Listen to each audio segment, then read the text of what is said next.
come in 2022, we're still dealing with voter suppression?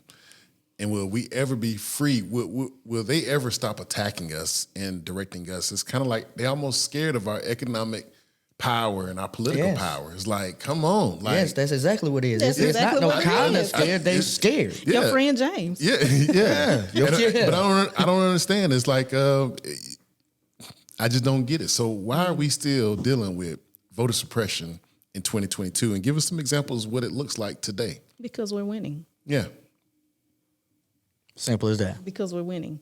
Because in 2020, you saw the state of Georgia flip blue for the first time since the 1990s, right? Thank y'all. I appreciate that. You saw 2 Senate seats flip. You saw us elect the first black senator from Georgia since Reconstruction. Yes. Right? Yes. And there was white backlash. Yeah. Right? And there's no ifs, ands, or buts about it. We didn't have time to fully celebrate what happened on January 5th, those historic victories. Because January 6th came in and pulled the rug from up under our. But January 6th started, that was just a tipping point. That conversation started the day after the presidential election. Oh, yeah. Oh, right? yeah. Those plans began the day after the presidential election. Because every time that you see black people move into a position of power, of electoral power, right, of changing and being able to be in a position to transform the political landscape of a country, you're going to always see a blowback. Right. And that's what happened. So historic Senate wins, historic presidential election, insurrection, legislative session started the Monday after, and then you saw 47 bills introduced into the Georgia State Legislature to restrict the right for folks to vote. Yes. Yeah. And now that you mentioned that, which is disgusting. Voter rights bill in Georgia, that's what we're dealing with now. So I got some notes here on some things that we got going on now that's pretty much voter suppression. So one of the provisions now is not allowing people to be fed or delivered water. And I understand that it's a misdemeanor if it's delivered 25 feet within a person or 150 feet. And so, and then we got some other provisions that they've made, which is the drop boxes. Yes. So prior to and during in 2020 election, there were 94 drop boxes located in and around Atlanta from what I read. And then now they've broken them down to only 23. So, which is going to make people hard to get to certain locations. Absolutely. And they're kind of, they messing with the times. Period. So now those drop boxes can only be located in certain government official buildings, which they have the right to change the time and say, no, you know what? No, dog, we only gonna be open from 9 to 5. That's right. You can't get in. But I got to go to work. Historically, it's been like 7 to 7. And outside, so it can be accessed after hours if you're at work, right? Yep. So misdemeanor water, that's what I call it, right? Now, think about Houston County, because we did line warming during the 2020 election. During the first week of early voting in a presidential year, y'all, we only have one early vote polling location open, and it's in Perry, right? Yep. That year, it was extremely hot in 2020. Yes. Lines were 8 to 9 hours long. We loaded up our van. We took water, snacks, gave them to everybody. We ain't trying to say just because you're black, you get some water, or just because you might it's be hot. whatever. Yeah, it's hot. Yeah. People, plus there was a lot of distrust because the former occupant of the White House kept saying, don't vote by mail because they're going to steal your vote. So people were also going in to cancel out their absentee applications, which takes another 10 to 15 minutes. So passing out water and drinks. So that's one thing.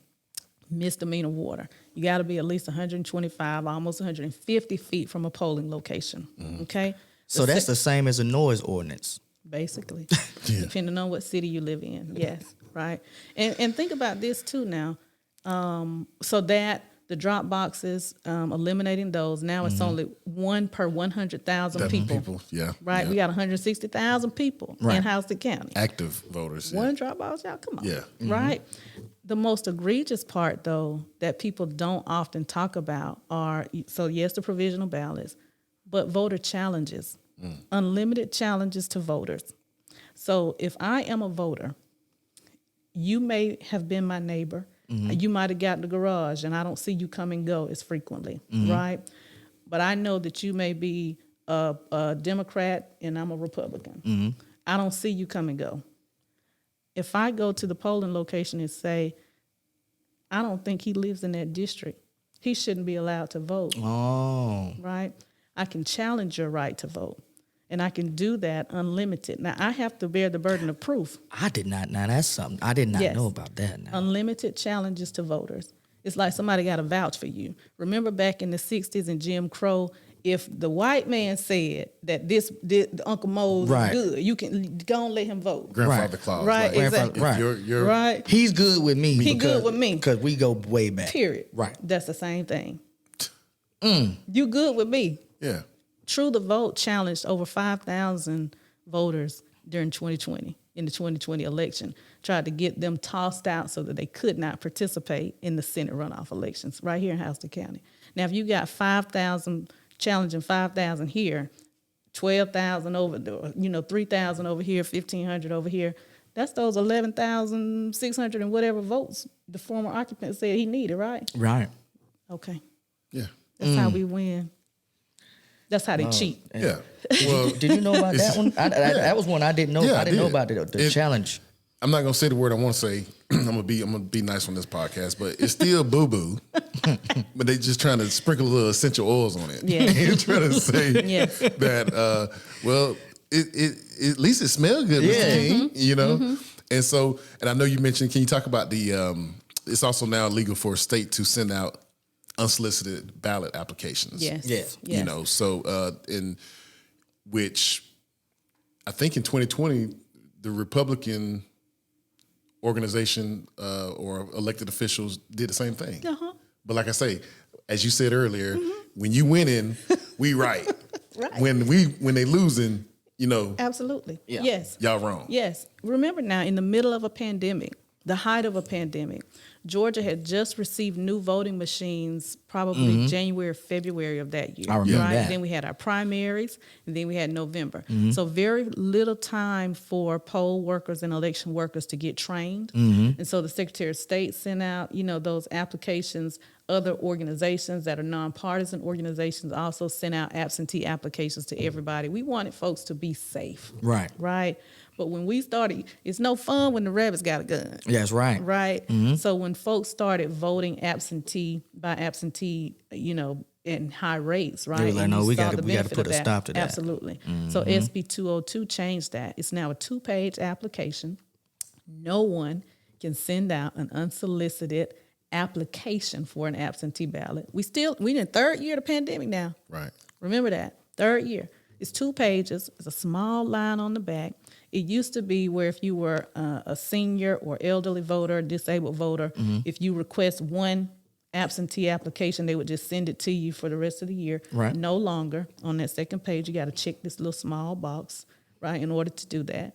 And there's a lot of apprehension among older voters now about voting absentee. Right, because they're scared that somebody's going to Absolutely. come in there, take it, or do something with it. They don't know what's going to happen to it once it leaves their hands. Or that they themselves can be criminalized for it. Right, because they might try and say you falsified information on Absolutely. it. Right. And also, SB 202 takes the power and the authority out of your local board of elections offices. So if someone challenges your vote, right, and they don't like the way that hearing went, now it can go to the Secretary of State's office and to the Attorney General to investigate you. Then they can remove your board of elections workers. Now, and what put about somebody else on there? What about challenging back? Can a person do that? Say that, like you said, the neighbor, you gave the example, but they challenged you. I don't think they live in this district anymore. Can you turn around and counter like, well, I don't think you live there. Yes. So anybody can have unlimited challenges, right? Anybody can have unlimited challenges. But the Board of Elections, once they receive that challenge, then they have to send you out a notice in the mail, right? Then if you don't respond within a certain amount of time, then your vote may not count. But so there's a short window. And also remember that the time from a runoff election to the general election was also shortened. So that's a 28-day period. So if somebody challenges your vote during a runoff, you really may not have time to cast your vote counted. I love these in-depth conversations that we have with people when I get information I wasn't expecting. I mean, stuff that I know. Yeah. You know stuff, but then again, you don't know stuff. Don't know stuff. And that's a large part of our work, right? And that's why we say we do this work 365. So, the Freedom Rides last year, we took a bus from every one of our states, 10 states across the country, and had a rally to let folks know and raise awareness around what is in these bills, spring into action, get the voter education out year round. We can't just start during election because folks have to know what the changes are so they can be equipped for how to access the ballot and to be an informed voter. And see, that's why I'm glad that we have this avenue, this outlet to be able to have people come on and give the truth. Because some people might listen to this just like I didn't know about the challenging thing. They might hear something else that they didn't know about and take it home later and say, you know what? Well, dang, I need to look further into that so I can get better educated in this whole voting process. Because people don't realize every year there's some type of voting cycle that's happening. Whether you think it impacts you or not, you have a choice in the say-so of what's going to happen. Yeah, absolutely. Yep. So where are we at on getting that reversed? There are several lawsuits that have been filed. None of them have come before, to have a deciding factor on it yet. So there, litigation can go on for years. Right now, the legislature just started their session last Monday, and already they're talking about making further voting restrictions, reducing or eliminating absentee voting altogether. Making further restrictions on drop boxes. We can't out-organize voter suppression. We're doing a good job of getting our folks out to vote, right? But the more progress that we make, the more barriers that folks put up. We need federal protection of our voting rights. We see that has stalled in the Senate, right? We have to stay engaged all the time, y'all. And we can't be despondent around when things don't look like, right? We are winning.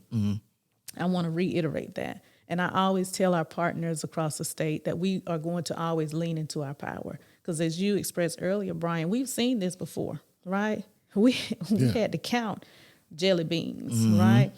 We had to, read the Constitution or recite all of those things, right? So we've seen these things before, and yet we are still winning, right? Still dealing with it, unfortunately, but still winning. Right. But we do need federal protection of our voting rights. Black voters got out in the street in record numbers in 2020 and again in 2021. We delivered the triple trifecta. Georgia did that. Yeah. No other state in the country had 2 Senate seats on the ballot. It was Georgia. We delivered that for the entire country, and we need our elected officials to deliver for us.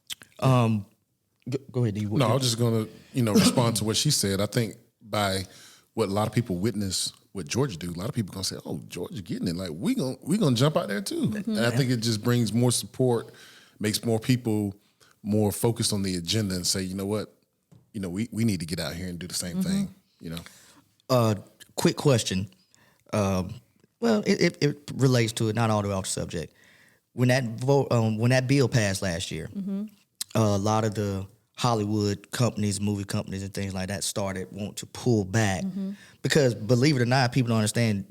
Georgia, Atlanta is the Hollywood of the South right now. I mean, and the economy that's coming in from all of these studios and everything coming in. What or has it been discussed at all amongst some of your constituents or people in political seats, like how the economy is being affected because of the negative outcome of that voter suppression bill? I don't think the economy is being affected at all. Now, I won't go as far as I would like to on here because, my thing is I would shut it all the way down because folks only understand green, right? But when that legislative session started, our partners on a Georgia call, Black Voters Matter, Georgia partner call, we have 130 partners in 75 counties, and we primarily organize in rural, middle, south, and southwest Georgia. We don't typically do Atlanta.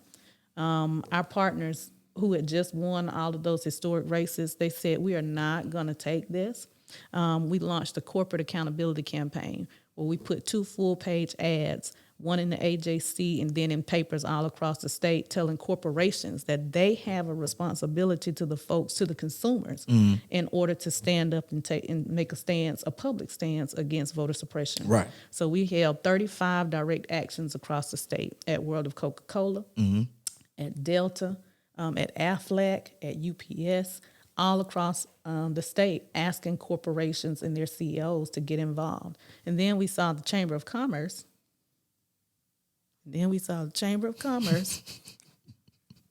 Right, coalesce all of those CEOs and get engaged, but not to stop voter suppression bill. Right. We have to be very.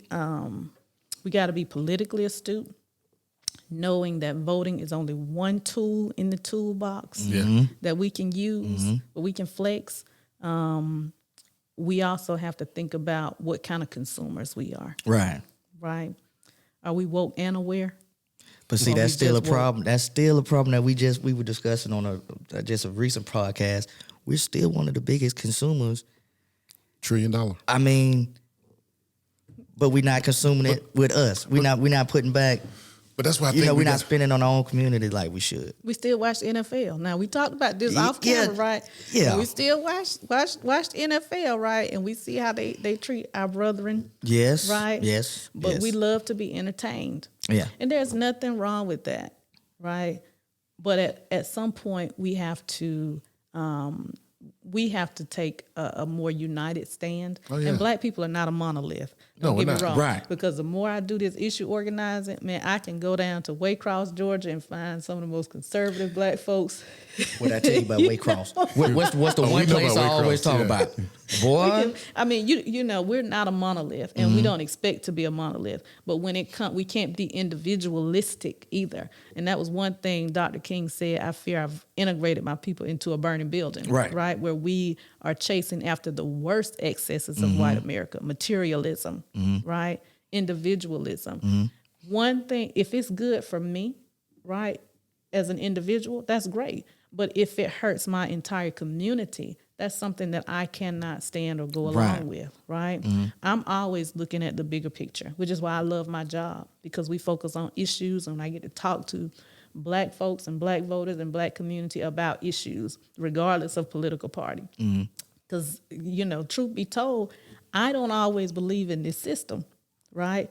But I know it's systems on top of systems on top of systems. I know both parties have had a play in it. But I also know that one party actively wants to keep their foot on my neck. And my local delegation voted right along with their party, with the party line, every last one of them. Well, does it also have to do with, because a lot of those people in sheets are in a lot of those seats? What you say about James? Yeah, he never left. It's more sophisticated, right? Yeah. Well, that's how systemic racism works.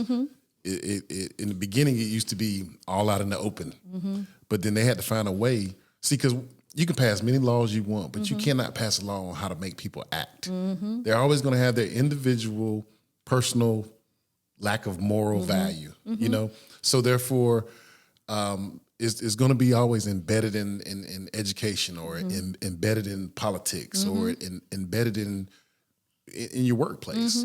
The reason why this person might be rising faster than you when you might be more qualified. So therefore, they're going to always brush it up. Just like I said earlier, it's still boo-boo. Absolutely. Absolutely. Just sprinkle a little essential oil on that. Right. Yeah. Put a little fragrance. Politics is, I tell people, from the rooter to the tutor. If you eat pork, you know what I'm talking about, right? From the time that you're born, an elected official signs your birth certificate.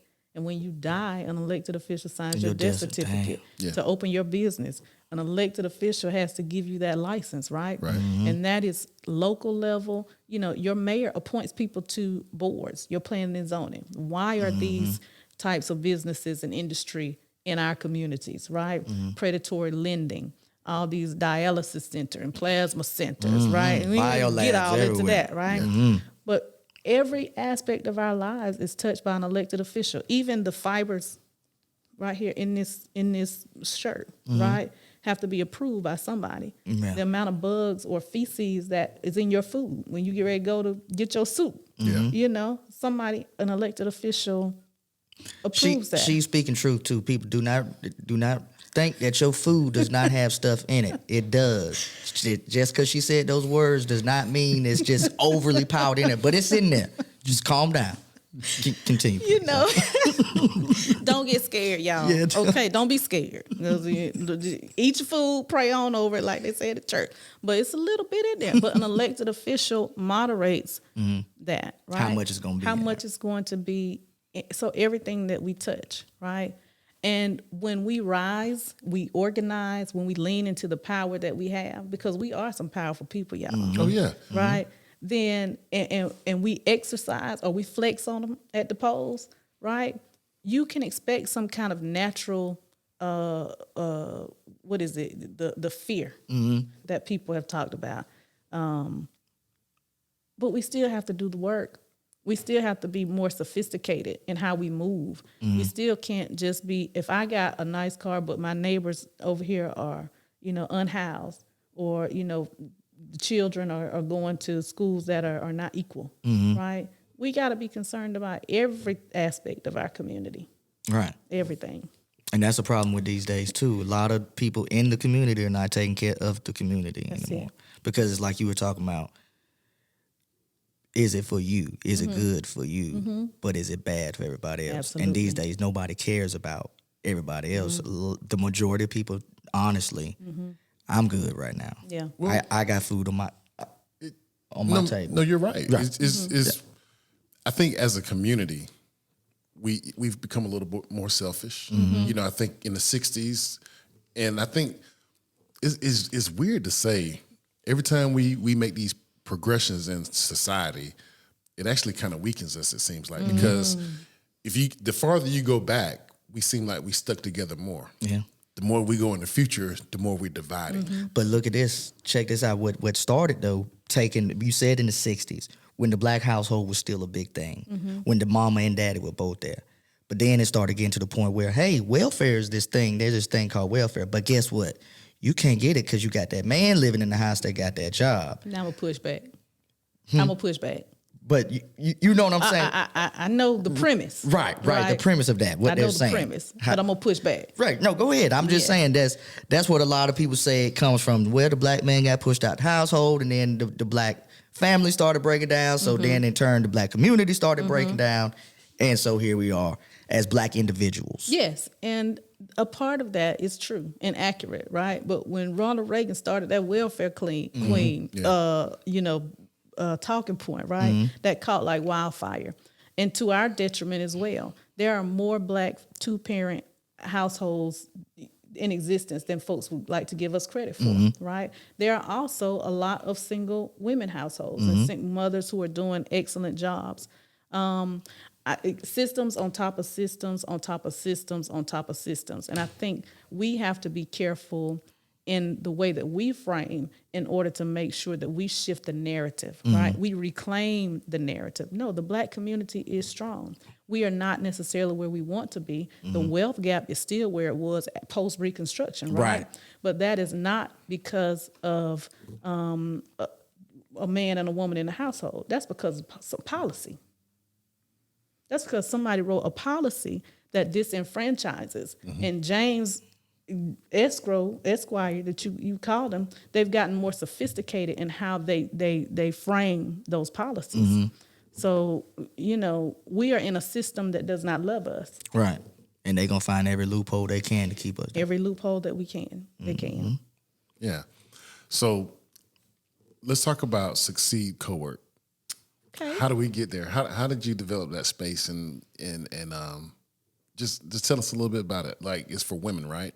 We are an inclusive co-working community. Okay. Men, the brothers, y'all are welcome to come to Succeed. Come on. We take equal opportunity dollars.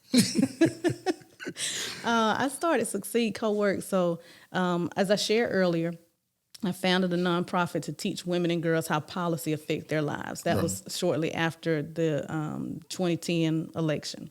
But in doing that work, we convened Black Women and Girls Awareness Day at the Capitol, where we talked about the different issues affecting Black women and girls. And we can't nonprofit ourselves into economic wealth, right? We have to come over here and look at economic development as a major piece and a plank of the work that we have to do. Politics, health, economics, all of those things work together. And so I got my master's, thought you got to go back to school, got in a little bit more debt. Y'all don't have to do that.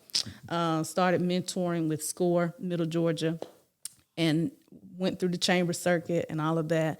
And there is a role for the chamber, but there is not necessarily specific outreach, resources, or education and attention placed on Black and minority businesses. No. So my partner and I started, the Minority Business League. We would hop from one Black business to the next, highlighting those throughout the region. Started working with Mr. Habersham and just decided to start Succeed Co-work. The acronym Succeed is a startup center for community empowerment and entrepreneurial development. Okay. Right?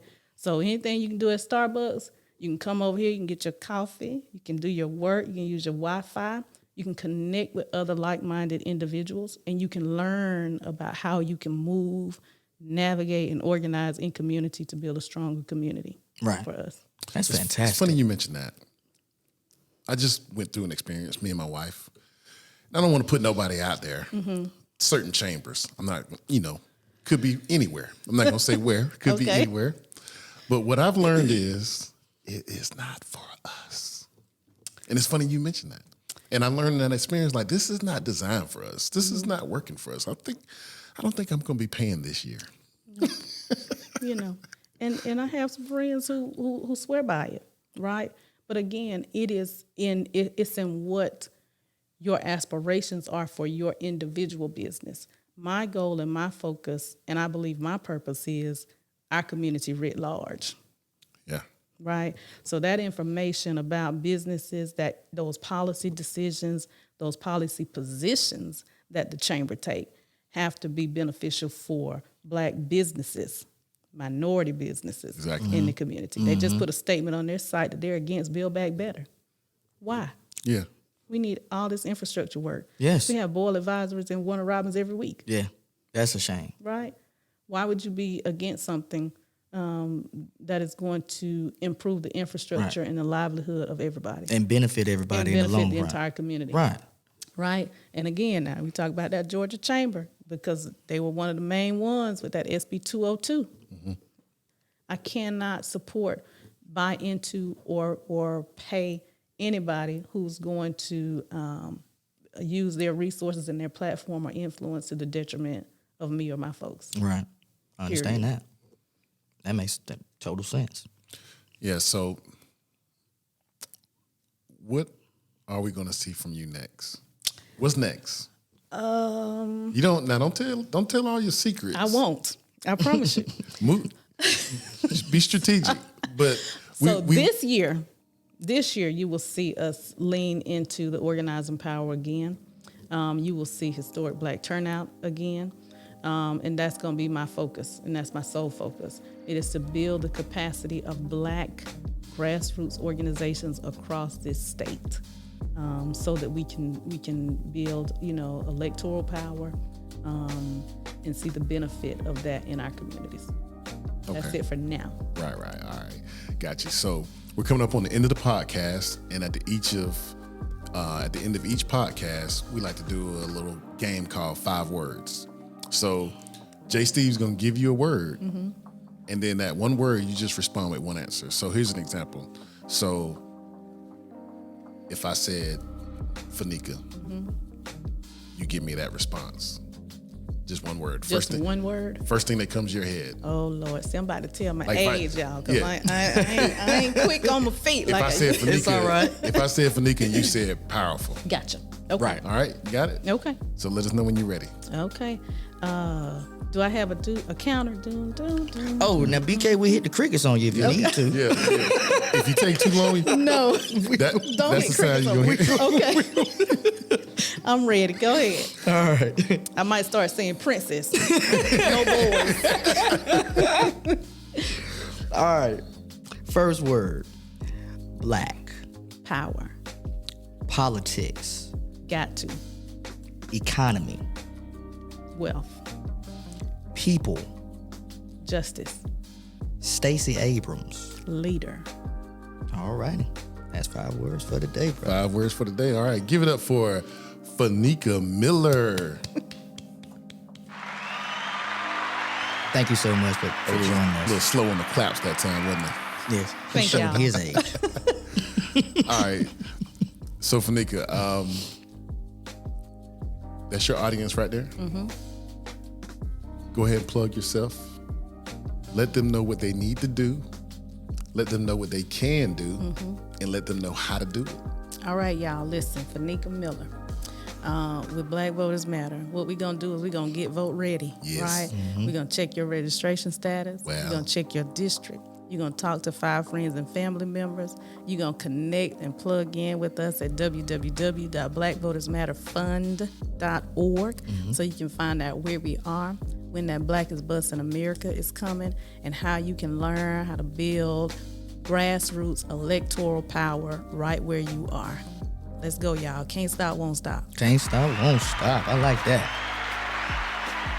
All right, give it up for. So I hope you enjoyed this podcast with Fenika Miller talking about Black Voters Matter, voter suppression, and of course that we only got an hour, so we try not to go too long. Right. But so hopefully we can have her back, and we'll do a part 2, and we'll follow up on some other questions and get some other answers as far as if things decide to change or whatever. Probably bringing another guest to help piggyback off of things with her. Yeah. Yeah, so looking forward to having you back, and I really appreciate you coming out. I've been watching you, like literally been watching you, especially I had already knew you before my sister's campaign and Erica's, but just watching you work and as a Black woman, just really out there, just being out here for the people and being about the work and being genuine about it, and that just says a lot. And so I hope to see good things for you in the future, praying for you, rooting for you, and as it is, we out of here. So I'm your host, BK. And I'm your host, J. Steve. Peace.